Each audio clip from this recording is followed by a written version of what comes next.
가끔 이제 신방을 하면 우리 청년들 신방을 하다 보면 신앙적인 어려움에 대해서 이야기를 하는 경우가 많습니다. 모태신앙들은 모태신앙대로, 그리고 갑자기 예수님을 믿게 된 사람들은 그 갑자기 신자대로 신앙의 어려움이 있어요. 여러분, 모태신앙들의 어려움이 무엇일까요? 갑자기 신자들을 보며 부러워하는 것, 바로 그 갑자기 신자들이 그 예수님을 만난 이야기 있잖아요. 신비하고 뜨거운 그 체험들에 대해서 너무나도 부러워합니다. 그렇다면 이 갑자기 신자들은 또 무엇을 부러워할까요? 갑자기 신자들은 갑자기 신자대로 모태신앙을 부러워하는데 그게 뭘까요? 그건 바로 모태신앙이 가진 그 흔들리지 않는 믿음의 뿌리를 보면서 너무나 부러워하고 있다는 것을 발견할 수가 있습니다. 저 역시도 갑자기 신자면 갑자기 신자라고 할 수 있는데 제가 신앙생활을 이제 시작하게 되어지고 곧바로 이제 신학교에 갔었을 때 여러 가지 좀 어려움이 많았습니다. 그게 뭐냐면 언제나 제가 처음 예수님을 만났을 그때처럼 언제나 예수님께서 나에게 뜨거운 은혜를 내려주실 것이라고 기대를 했는데 제 삶이 언제나 예수님과 소통하고 예수님께서 만져주시고 보듬어 주시고 기도할 때마다 응답해 주시는 놀라운 일들이 계속해서 일어날 거라고 생각했는데 일어나질 않는 거예요. 그런 뜨거움은 사실 제가 회심했을 때 그때의 얘기일 뿐 그 이후로는 그런 뜨거움을 제가 경험한 적이 없다라는 것입니다. 하나님과의 사귐이 없다라는 것이죠. 물론 하루하루 살아가는 모든 것들이 하나님의 은혜이며 기도한 대로 응답하시는 하나님의 놀라운 역사이지만 그때만큼 제가 처음 회심했을 때 예수님을 알게 되었을 때에 느꼈던 그런 것들은 아니라는 것입니다. 그런데 오늘 우리 말씀을 보니까 오늘 우리 모두가 바라는 그런 예수님과의 깊은 사귐에 대해서 사도 요한이 말해주고 있다라는 것입니다. 오늘부터 이제 요한 1서를 한번 이제 배워 나갈 텐데요. 여러분, 요한 1서에서 가장 많이 나오는 단어가 한 가지 있습니다. 그 단어가 뭐냐면 바로 알다라는 단어예요. 알다. 사도 요한이 자기가 아는 것을 이제 다른 교회에게 전해주는 것이죠. 그 알다라는 단어, 히브리어 야다는 어떤 뜻을 가지고 있냐면 지식적으로 아는 것을 말하는 게 아니에요. 바로 체험적으로 아는 것을 말한다는 것입니다. 자, 다시 히브리어 야다는 지식적인 알을 얘기하는 것이 아니라 바로 체험적인 알을 얘기한다는 것입니다.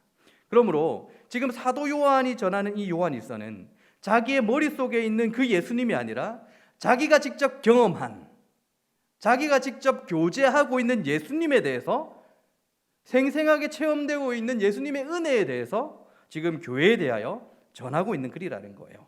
자, 요한이 무엇을 경험했는지 우리 오늘 본문 1절 2절 말씀을 한번 보도록 하겠습니다. 요한 1서 1장 1절과 2절입니다. 태초부터 있는 생명의 말씀에 관하여는 우리가 들은 바요, 눈으로 본 바요, 자세히 보고 손으로 만진 바요, 이 생명이 나타내신 바 된지라. 이 영원한 생명을 우리가 보았고 증언하여 너에게 전하노니 이는 아버지와 함께 계시다가 우리에게 나타내신 바 된 이시니라. 아멘. 사도 요한은 1절에서 증언하죠. 생명의 말씀이라고 합니다. 이 생명의 말씀을 2절에서 어떻게 말합니까? 영원한 생명. 또 다른 말 있죠. 아버지로부터 아버지와 함께 계시다가 우리에게 오신 분으로 묘사하고 있는데 이 분이 누구십니까? 생명의 말씀이 되시고 영원한 생명이 되시고 아버지와 함께 계시다가 우리에게 오신 분, 누굴 말씀하신 거죠? 예수 그리스도를 말씀하시는 거예요. 요한은 생명이신 예수를, 영원한 생명이신 예수를, 말씀이신 예수를, 아버지와 함께 계시다가 우리에게 오신 예수 그리스도를 들었고 보았고 만졌다라고 얘기하고 있습니다. 감히 우리가 상상할 수 없는 체험을, 그 실질적인 체험을 사도 요한이 누렸던 것이죠. 그는 실제로 예수께서 성육신하여서 이 땅에 오셨을 때 함께 하던 자라는 것입니다. 그런데요, 오늘 정말 중요한 게 있습니다. 그게 뭐냐면 이 사도 요한이 요한 1서를 적은 시점이라는 거예요. 여러분, 요한 1서는 사도 요한이 노년에 적은 글입니다. 너무나도 놀라워야 되는데 답답해라. 예수님이 성육신 하셨을 때 그때 자기가 예수님을 보고 적은 글이 아니라 그의 노년에, 그러니까 예수님께서 십자가에서 죽으시고 부활하시고 승천하신 이후에 그가 오랫동안 사역을 하고 난 이후에 이제 나이가 들어서 자기도 이제 하늘나라에 갈 때 그때쯤에 이 글을 적었다라는 거예요. 그때 그때 적고 그가 이제 예수에 대해서 얘기를 하는데 잘 보세요. 요한일서 1장 3절입니다.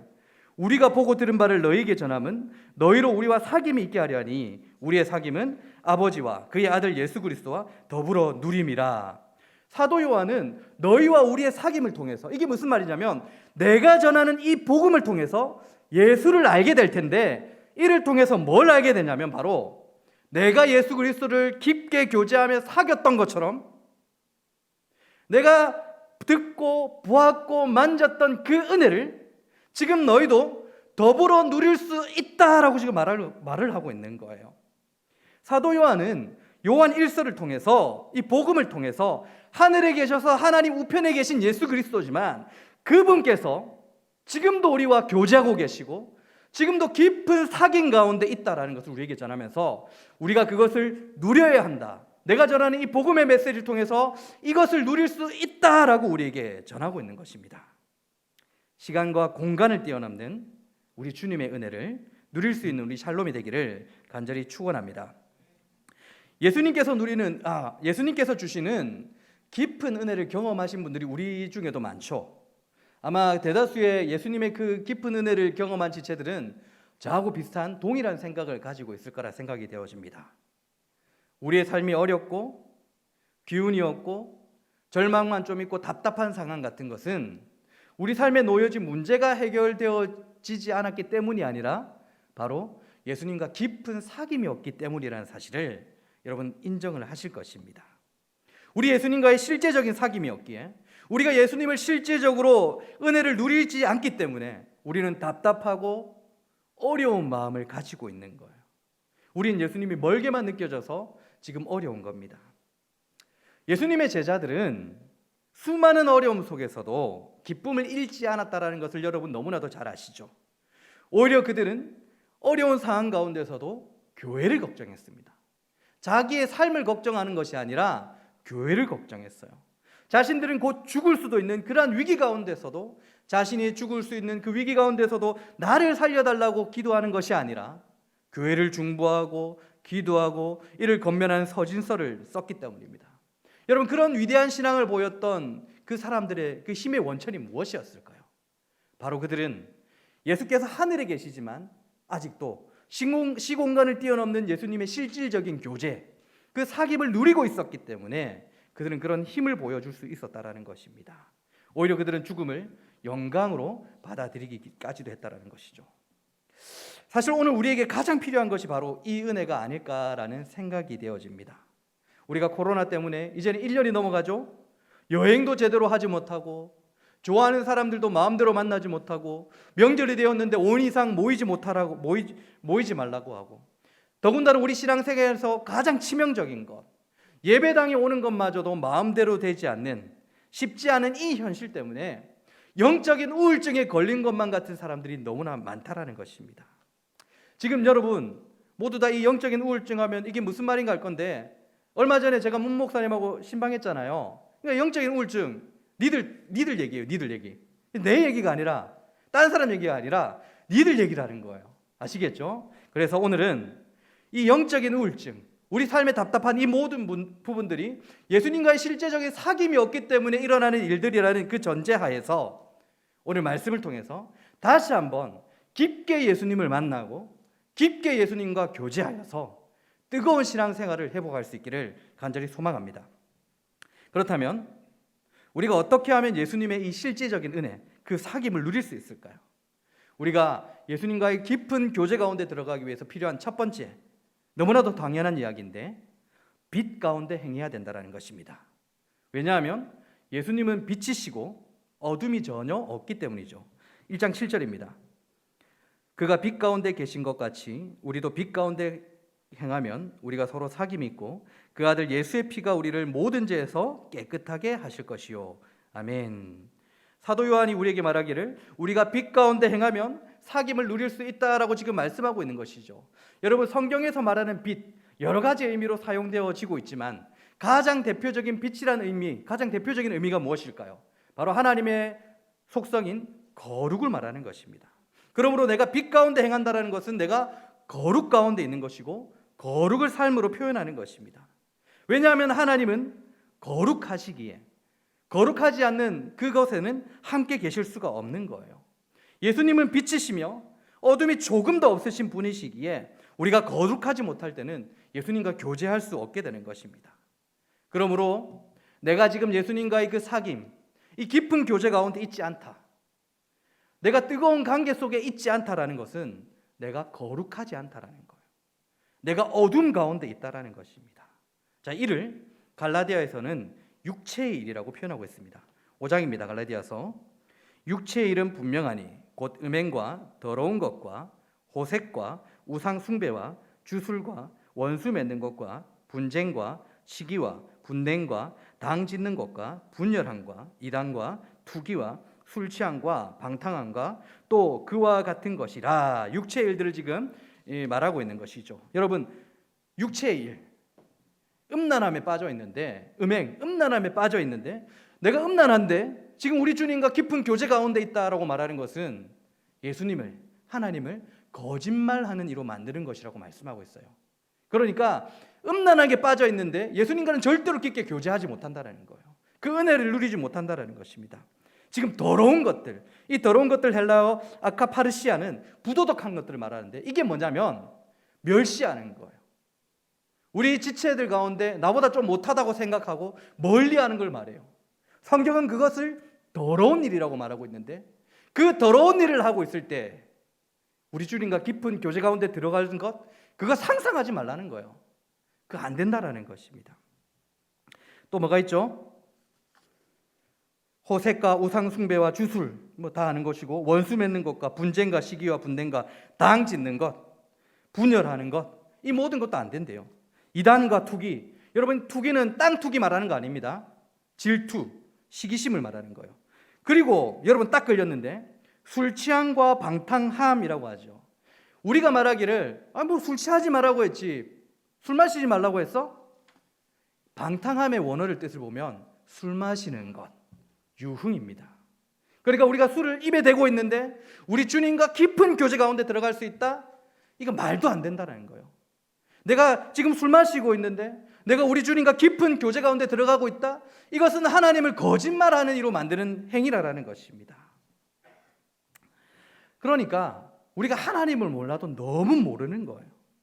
영적인 우울증이 회복되기 위해서 우리가 이 육체적인 일을 멀리해야 되는데, 내가 육체적인 일을 하면서도 영적인 우울증에 걸려 있다는 것은 하나님을 그냥 모르는 거예요.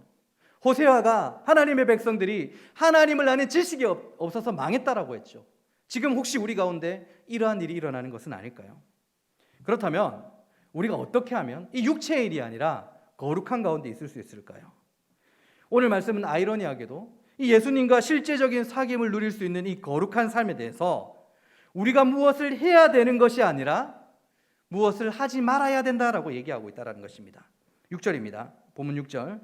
만일 우리가 하나님과 사귐이 있다 하고 어둠에 행하면 거짓말을 하고 진리를 행하지 아니함이거니와. 아멘. 자, 하나님과 사귐이 있는 거룩함이란 어둠에 행하지 않는 거예요.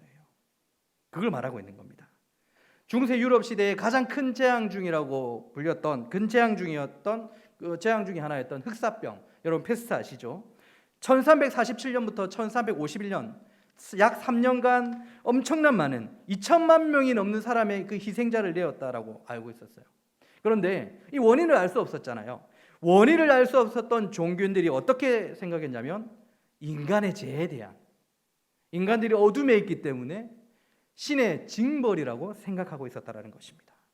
내가 거룩하지 않기 때문에 신께서 징벌했다라고 생각했어요. 그래서 그들이 행한 행동이 뭔지 아십니까? 자기 몸을 채찍으로 때리는 거라고 말하고 있었습니다. 우통을 벗고 내가 거룩하지 못하니까 채찍으로 막 때리는 거예요. 내가 어둠에 거하니까 채찍으로 막 때리는 겁니다.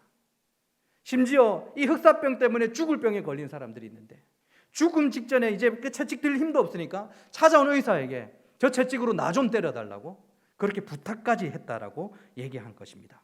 어둠에 거하지 않기 위해서 스스로 노력하고 이 벌해를 했던 것이죠. 그런데 이들의 행위 있잖아요. 채찍으로 때리는 그 행위로 말미암아 피가 흐르겠죠. 그 피 때문에 흑사병이 더 번져버렸대요. 어둠에 거하지 않기 위해서 스스로를 벌하는 것, 내가 용 딱 쓰는 거, 용 쓰는 거, 그 출발 자체가 잘못된 것이란 말입니다. 거룩, 우리에게는 거룩이 없습니다. 우리에게는 거룩이 없기 때문에 우리에게는 거룩하신 영, 성령의 도움이 필요한 거예요. 우리의 거룩을 위해서는, 우리가 거룩에 속해 있고 거룩을 행하기 위해서는 내가 어둠과 싸워야 될 것이 아니라 거룩하신 영, 성령의 도우심이 있어야만 이 어둠에 거하지 않고 우리 주님과 실질적인 사귐 가운데 들어갈 수 있다는 거예요. 갈라디아서 5장 17절입니다. 5장 17절 아주 중요한 말씀이니까 여러분들이 한 목소리로 한번 읽어주시도록 하겠습니다. 자, 고개 들고 함께 읽습니다. 시작.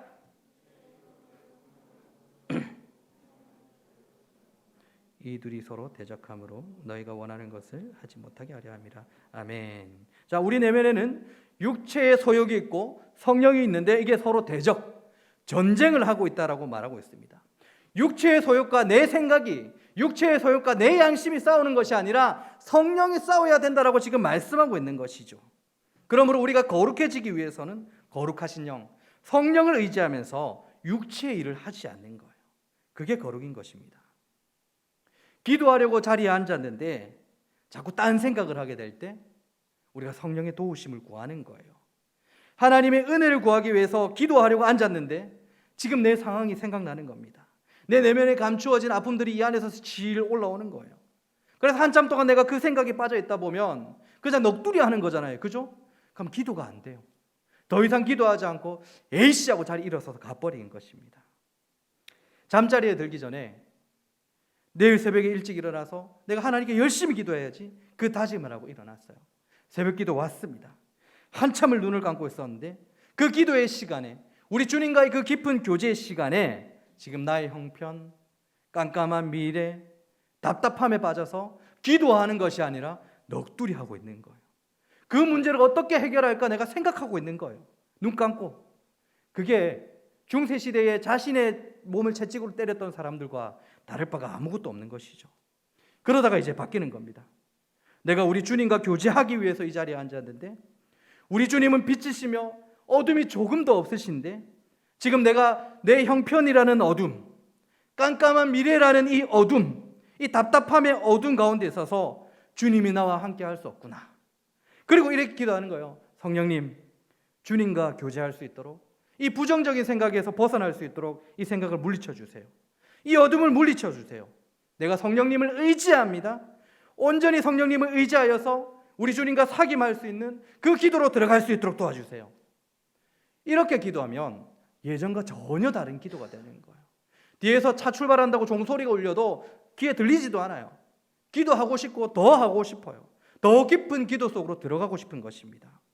우리가 성령님을 의지할 때, 다시 말해서 우리를 어둠 속으로 이끄시는 육체의 소욕과 싸우기 위해서 우리가 성령님을 의지할 때 우리는 성령 안에 거하게 되는, 그러니까 거룩한 빛 가운데서 우리 주님과 깊은 교제 가운데 들어가서 우리 주님을 누릴 수 있게 되는 것입니다. 우리가 주님과 깊은 사귐을 하지 못하는 것은 우리를 어둠으로 이끄는 육체의 소욕 때문이라는 거예요. 예수님과의 깊은 교제가 우리 신앙에 너무나도 중요한 일이겠죠. 여러분들이 너무나도 원하는 일이겠죠. 이 깊은 사귐을 위해서 내 안에 계신 성령님을 의지하여서 육체의 소욕을 이길 수 있는 저와 여러분들이 되기를 간절히 소망합니다. 더 나아가서 우리가 어떻게 하면 예수님의 실제적인 이 은혜를, 이 사귐을 누릴 수 있을까요? 두 번째입니다. 우리가 예수님의 실제적인 이 은혜를 누리기 위해서는 말씀이 우리 안에 있어야 된다는 거예요. 왜냐하면 말씀이 우리 안에 있을 때 하나님과 우리를 단절시키는 죄를 깨달을 수 있기 때문입니다. 8절과 10절의 말씀을 보도록 하겠습니다. 요한일서 8절입니다. 만일 우리가 죄가 없다고 말하면 스스로 속이고 또 진리가 우리 속에 있지 아니할 것이요. 이어지는 10절입니다. 만일 우리가 범죄하지 아니하였다 하면 하나님을 거짓말하는 이로 만드는 것이니 또한 그의 말씀이 우리 속에 있지 아니하리라. 아멘. 사도 요한은 6절에서 이미 죄에 대해서 말했는데 6절에서 말하는 죄는 죄의 행위를 말하는 겁니다. 그런데 8절과 10절에서 말하는 죄라는 것은 죄의 본질을 말해요. 이게 무슨 말이냐면 내가 바로 죄다라는 것입니다. 시편 51편 5절입니다. 내가 죄악 중에 출생하였으며 어머니가 죄 중에서 나를 잉태하였나이다. 시편 51편은 너무나도 유명하죠. 다윗이 우리아의 아내와 간음을 하고 이제 충성스러운 그 우리아의 아내 밧세바와 가늠하고 충성스러운 우리아를 이제 전쟁에서 죽여버리는 그 죄를 지른 후에 선지자 나단을 통해서 죄를 깨닫게 되었습니다. 그리고 기록한 거예요. 그가 하나님께 기도하고 회개하고 그리고 느껴지는 게 있습니다. 도대체 내가 왜 이런 죄를 저질게 되었을까? 왜 이 죄를 지었게 되었을까?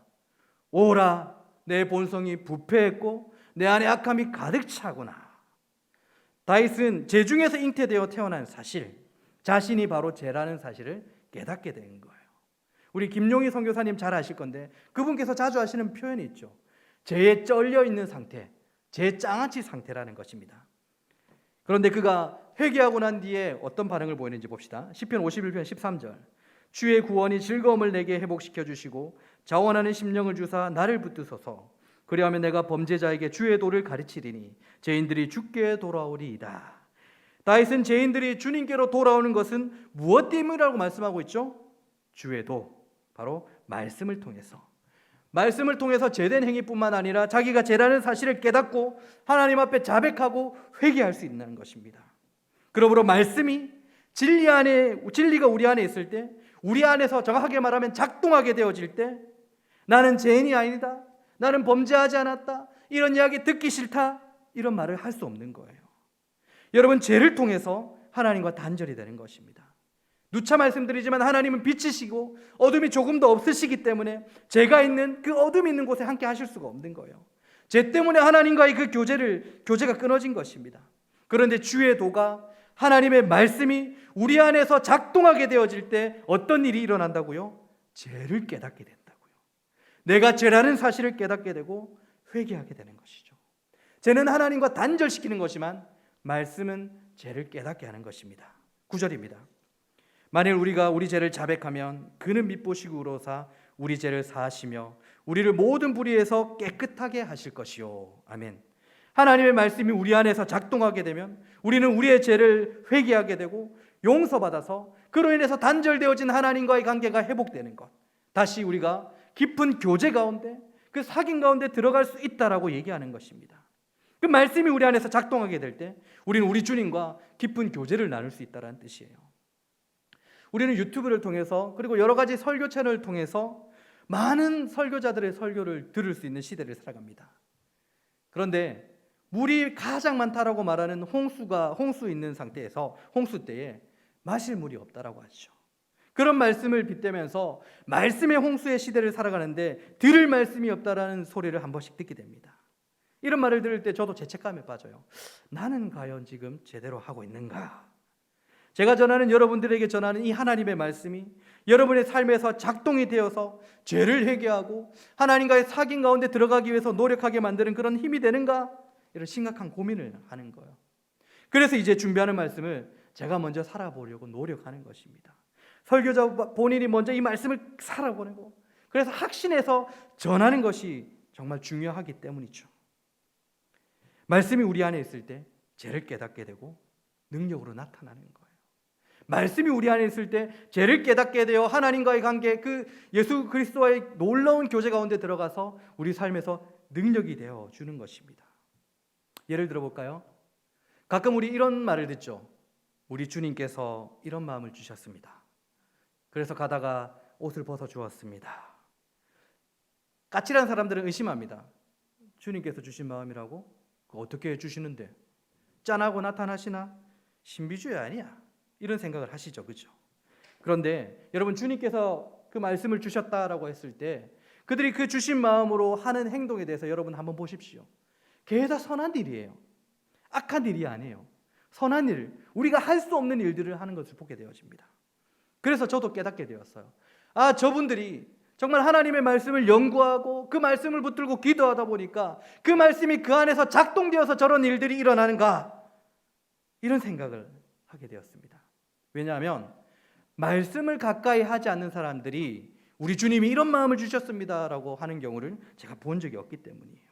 그렇다면 우리 안에서도 하나님의 말씀이 작동해서 어떤 마음을 주셔야 되죠. 그게 바로 살아있는 우리 주님과의 사귐, 깊은 교제, 그걸 누리는 것 아니겠습니까? 코로나로 인하여서 주님과 실제적인 사귐이 없다는 것이 다 드러난 이 교회의 민낯, 이 시대적 상황 속에서 우리에게 가장 필요한 것이 무엇일까? 바로 하나님의 말씀이 우리 안에서 살아 역사하시는 것, 우리 안에서 작동하는 것이라고 믿습니다. 그래서 1년 동안 고민했어요. 2주 전에 우리 리더들에게 얘기했죠. 기본으로 돌아가야 되겠다. 우리가 뭔가를 하는 게 중요한 것이 아니라 기본으로 돌아가야 되겠다. 기도하고 고민했습니다. 그리고 또 오른 게 있었어요. 한 가지 빛처럼 다가오는 아이디어가 있었더라고요. 우리 임원들하고 같이 나눈 얘기인데 그게 뭐냐면 바로 성경 필사라는 것입니다. 시중에 나가 보니까 이 성경 전체가 아니라 이 성경 각 권 한 권씩을 필사할 수 있도록 만들어주는 책이 있더라고요. 그 이제 투표를 통해서 봤는데 리더들 투표를 통해서 잠언이 이제 선택되었습니다. 왼쪽에 이제 성경 구절이 있고 그 오른쪽에는 그 성경 구절을 보고 따라 적는 거예요. 그래서 손으로 만나는 성경이란 제목으로 우리 샬롬에서는 하나님의 말씀을 필사하고 진짜 깊은 교제 가운데 하나님의 말씀이 내 안에 역사하는 것을 이제 경험해보는 운동을 하려고 합니다. 모든 지체들이 다 동참했으면 좋겠지만 정말 내가 말씀을 통해서 우리 주님과 한번 깊은 교제를 한번 해보겠다 자원하시는 분들만 이렇게 받아서 진행할 예정이에요. 또 지금은 소그룹 모임을 하지 못하죠. 소그룹 모임을 하지 못하는데 이제 나라에서 다시 허락을 해주면 여러분 소그룹 모임 끝나고 이제 임원 리더들 먼저 시작할 거예요. 성경을 읽을 수 있도록 제가 도울 겁니다. 이 성경 하나님의 나라라는 큰 주제를 가지고 시간대별로 정리해서 이 구약과 신약을 읽을 수 있도록 제가 한번 해드릴 거예요. 내가 하나님 말씀을 보는데 이게 무슨 뜻인지 알아야 내 삶에서 내 안에서 힘이 되는 것이고 내 안에서 작동을 하는 것 아니겠습니까? 이 말씀이 예수님이라고 하는데 이 말씀을 통해서 내가 예수님과 교제할 수 있는데 뜻을 모르니까 우리가 교제할 수 없는 것 아니겠습니까? 사도 요한도 예수님을 생명의 말씀으로 표현하며 주님과 깊은 교제 가운데 들어가기 위해서는 말씀이 작동해야 된다는 것을 우리에게 힌트하고 있습니다. 하나님의 말씀이 내 안에서 말씀이 나의 삶에서 작동하게 되어질 때 우리는 우리 주님과의 깊은 사귐, 실제적인 교제 가운데 들어갈 수 있다는 것입니다. 우리의 삶에 말씀이 작동할 수 있기를 간절히 소망합니다. 정리하도록 하겠습니다. 뉴질랜드에 있는 오클랜드 대학교에 슈리러 히라라는 교수가 한 가지 연구를 했어요. 교제하고 있는 160명의 그 교제하는 사람들을 통해서 서로의 관계가 어떠한지 질문했고 이 관계를 계속해서 좋게 유지하기 위해서는 어떻게 해야 되는가, 즉 네가 바뀌어야 되는가 상대방이 바뀌어야 되는 것을 질문하게 되었습니다. 놀라운 것은 상대방이 바뀌어야 된다라고 대답한 커플일수록 서로의 관계가 점점점 악화되었고 오히려 서로의 관계가 좋아진 커플들은 자신이 달라져야 된다라고 그렇게 대답한 커플들이었어요. 히라 교수의 분석에 따르면 상대방을 바꾸는 행위는 반발감, 분노, 적대감 등을 일으킬 수 있어서 좋은 결과가 되지 않는데요. 그런데 이 결과를 보니까 우리 신앙생활을 다시 한번 되돌아보게 되는 겁니다. 하나님에 대하여서 나를 도와주지도 않으시고 침묵하시는 하나님, 모른 채 하시는 하나님, 나를 고통의 길로만 이끌고 가시는 하나님, 나의 괴로움을 즐기시는 것만 같은 하나님, 하나님에 대한 여러 가지 부정적인 생각들이 가득 차 있다면 우리가 하나님과 실질적인 교제를 하지 않고 있는 것이죠. 맞죠? 그러한 배경에는 자신의 강구가 하나님을 바꾸려는 강구가 되고 있는 것은 아닌지 우리가 되돌아봐야 된다는 것입니다. 성경을 보면 하나님은 변하지 않는 하나님이시래요. 하나님은 늘 빛이시라고 말합니다. 그렇다면 우리가 하나님과의 그 관계, 깊은 교제 가운데 들어가기 위해서 어떻게 됩니까? 내가 하나님을 이끌고 어둠이 있는 하나님, 내가 어둠에 있는데 하나님을 어둠 쪽에 오세요라고 말하는 것이 아니라 내가 바뀌어야 된다고요. 하나님을 바꾸는 것이 아니라 우리의 기도를 통해서 하나님을 바꾸는 것이 아니라 내가 바뀌기를 기도해야 된다고요. 우리가 빛 가운데 거하기 위해서 성령님을 의지해야 되고 또 말씀이 내 안에 살아 역사하기 위해서 말씀이 내 안에서 작동하기 위해서 내가 말씀을 읽고 묵상하는 일들, 내가 변하는 행동을 해야 된다는 것입니다. 이를 통해서 우리는 주님과 실질적인 놀라운 깊은 교제를 할 수 있기 때문입니다. 하나님과의 실제적인 사귐이 풍성해서 날마다 감격스러운 신앙생활을 할 수 있는 우리 샬롬들이 되길 바랍니다. 우리 주님과 깊은 교제, 깊은 그 사귐만 있다면 여러분들이 지금 경험하고 있는 그 수많은 아픔들과 문제들과 답답함들은 문제가 아닐 겁니다. 제가 장담합니다. 우리에게 필요한 것은 내 앞에 있는 문제 해결이 아니라 예수님과의 관계인 것입니다. 이 관계를 위해서 성령님을 의지하고 말씀을 묵상할 수 있기를 우리 주님의 이름으로 축원합니다.